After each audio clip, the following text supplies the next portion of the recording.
రెండు తెలుగు రాష్ట్రాలలో మొట్టమొదటి factory outlet jewellery shop Mukunda jewelleries.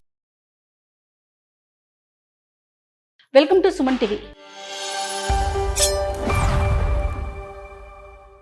ప్రేక్షకులందరి కోసం షేర్ కుర్మా చేసి చూపించేస్తున్నాము. నేను చేసే స్టైల్లో చూపిస్తాను. ఓకే.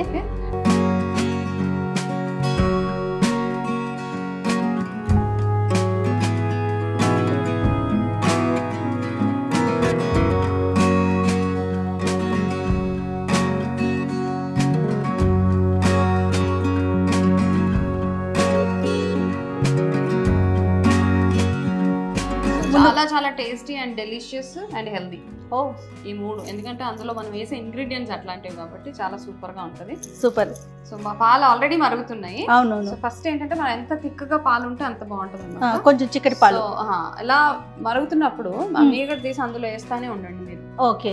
కాస్త చిక్కగా మరగబెట్టుకుంటే ఓకే సరిపోతుంది. అయితే ఈ లోపల మనం స్టార్ట్ చేసేద్దాము. ఓకే. ఫస్ట్ అయితే ఈ షీర్ కుర్మాకి మనకు కావాల్సిన ఇంగ్రీడియంట్స్ ఏంటంటే ఇందులో చాలా వెళ్తాయి.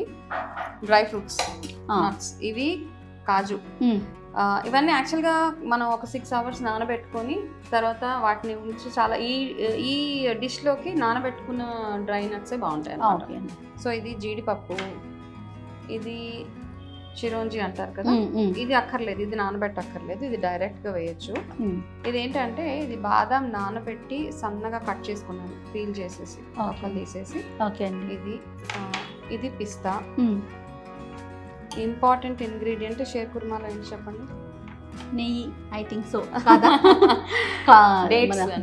యాక్చువల్గా షేర్ కుర్మా అంటే ఇది యాక్చువల్గా పర్షియన్ డిష్, మనది కాదు. షేర్ అంటే పాలు, కుర్మా అంటే డేట్స్ అన్నమాట. సో ఈ రెండింటితో కలిపి చేసేది షేర్ కుర్మా. మిగతా అన్ని మన ఎడిషన్స్ అందులో. సో ఇప్పుడు మనం స్టార్ట్ చేద్దాం. ఇట్లా స్టవ్ ఆన్ చేసి మంచి చక్కగా ఇందులో నెయ్యి వేసుకుందాం. కొంచెం ఇవన్నీ ఫ్రై చేసుకోవాలి కదా. నెయ్యి, నూనె ఇవన్నీ కాస్త ఎక్కువ అంటే ఇట్లాంటి స్పెషల్ డిషెస్ చేసినప్పుడు మాత్రం అవసరం మనకి. ఇక్కడ పొదుపు చేయకూడదు. లేదు. సో ఇందులో ఇవన్నీ వేసేద్దాం. నానబెట్టుకొని కాజు, ఓకే,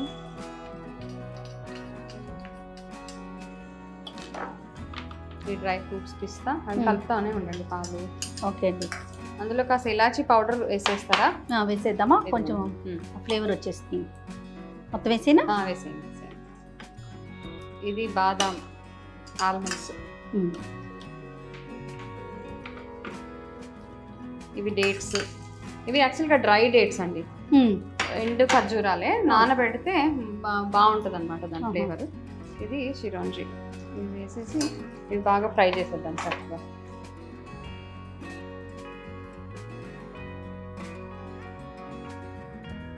నార్మల్గా డైట్ చేసేటప్పుడు కూడా ఖర్జూరం తినమంటారు కదండి. అవును, బెస్ట్ యాక్చువల్గా. ఎందుకంటే కడుపులో అసిడిటీ అవి రాకుండా హెల్ప్ చేస్తుంది. సో చేస్తుందా వనజ గారు? ఓకే. ఇవన్నీ కాస్త ఎక్కువగా అక్కర్లేదు, మరి మాడిపోతే బాగుండదు. సో ఇది ఇలాగా చెక్ చేసేసుకుందాం. ఓకే. ఇవన్నీ తీసేసిన తర్వాత ఇందులోనే మనము మెయిన్ ఇంగ్రీడియంట్ షీర్ కుర్మా కావాల్సిన అసలైన సేమియా ఏదైతే ఉందో అది సన్న సేమియా. ఓకే. సో ఇవన్నీ ఫ్రై చేసుకొని ఒక బౌల్లో తీసేసుకుందాము. ఈ నెయ్యిలోనే మనం యాక్చువల్ ఇంగ్రీడియంట్ ఈ సేమియా, ఈ సన్న సేమియా ఉంటుంది కదా, దీన్ని కాస్త బ్రేక్ చేసుకొని వేసుకుందాం.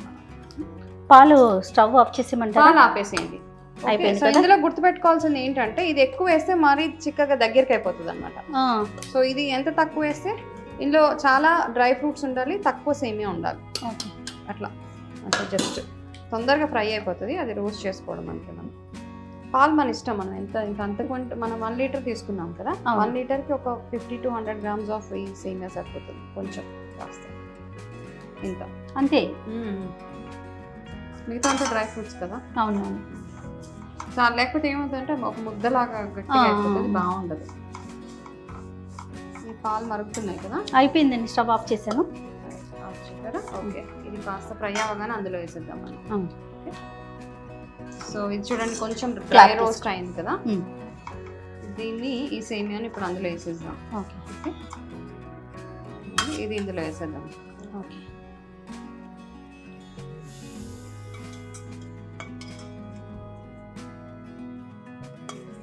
లాస్ట్లో ఈ ఆయిల్ ఈ నెయ్యి కూడా వేసేద్దాం. ఇవ్వండి, ఇది తొందరగా కుక్ అయిపోతుంది, ఎక్కువసేపు అవసరం లేదు. ఇది కుక్ అవుతున్నప్పుడే మనం ఇందులో వేయాల్సింది, ఇంకా ఆల్రెడీ ఇలా చేసేసాం కదా, షుగరు కాస్త షుగర్ వేసుకోండి. అంటే మీ టేస్ట్కి సరిపడా కొంచెం షుగర్ వేసుకోండి. మీరు ఎంత వేసుకుంటారో అంటే మనకు ఆల్రెడీ లెక్క తెలిసే ఉంటుంది కదా షుగర్ది.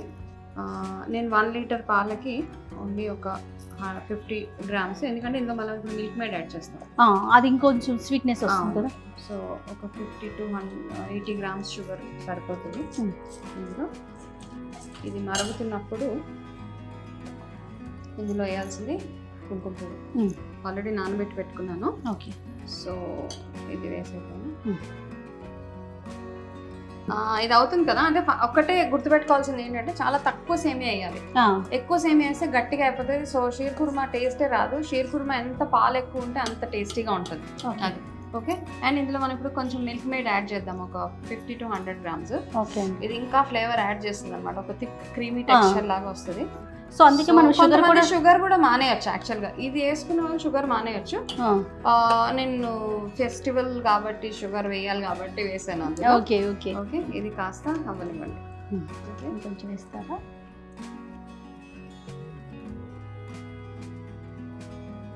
ఇంకా ఎక్కువసేపు మరిగించక్కర్లేదు. అంతేనండి, చాలా కొంచెం అయితే చాలా ఫాస్ట్ గా అయిపోతుంది. ఈజీ అండి అసలు మనం చేయడం. ఓన్లీ ఏంటంటే మనం ఆ డ్రై ఫ్రూట్స్ నట్స్ అవి కట్ చేసుకోవడం ఒకటే. నైట్ నానబెట్టుకొని కట్ చేసుకుంటే అయిపోతుంది. ఫ్రై చేసుకున్న నెయ్యి ఉంది కదా, అది వేసేద్దాం. వేస్ట్ చేయకుండా చక్కగా. వేస్ట్ చేయొద్దంటే నేను ఫస్ట్ ఉంటాను.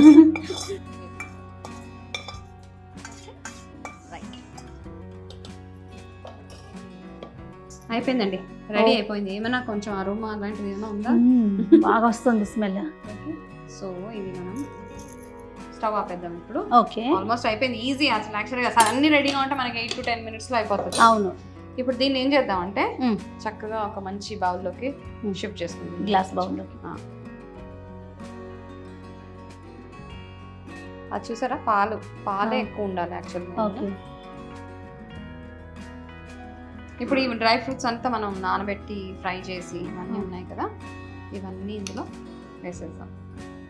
Very rich and healthy and ఇందులో అన్నీ ఉన్నాయి యాక్చువల్గా. పాలు, నెయ్యి, డ్రై ఫ్రూట్స్, నట్స్, ఎవ్రీథింగ్. అంటారా?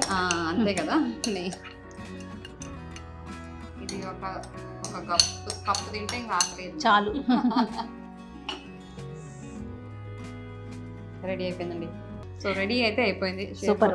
టేస్ట్ చేసి మీరు చెప్పాలి ఎలా. కొంచెం వేడి తగ్గాక టేస్ట్ చేస్తానండి. బట్ చూస్తుంటేనే నోరు ఊరుతుంది. మంచి కలర్ఫుల్ గా డ్రై ఫ్రూట్స్ అన్ని కనిపిస్తాయి. ఇంకా దీని మీద ఇంకా కావాలంటే మనం కొంచెం సాఫ్రాన్ గార్నిషింగ్ చేసుకోవచ్చు, కొంచెం యాలకులు కాస్త ఎక్కువ వేసుకోవచ్చు, నెయ్యి వేసుకోవచ్చు. సో నెయ్యి, షుగర్ మీ ఇష్టం, మీరు ఎంత వేసుకోగలిగితే అంతే. ఓకే. అంటే షుగర్ సమానంగా ఉండాలి. బాగా ఎక్కువ తీపేస్తే ఇది డామినేట్ చేసేస్తుంది. ఆ డ్రై ఫ్రూట్స్ టేస్ట్ రావాలంటే షుగర్ మోడరేట్ గా వేసుకోవాలి. థ్యాంక్ యూ వంజి గారు.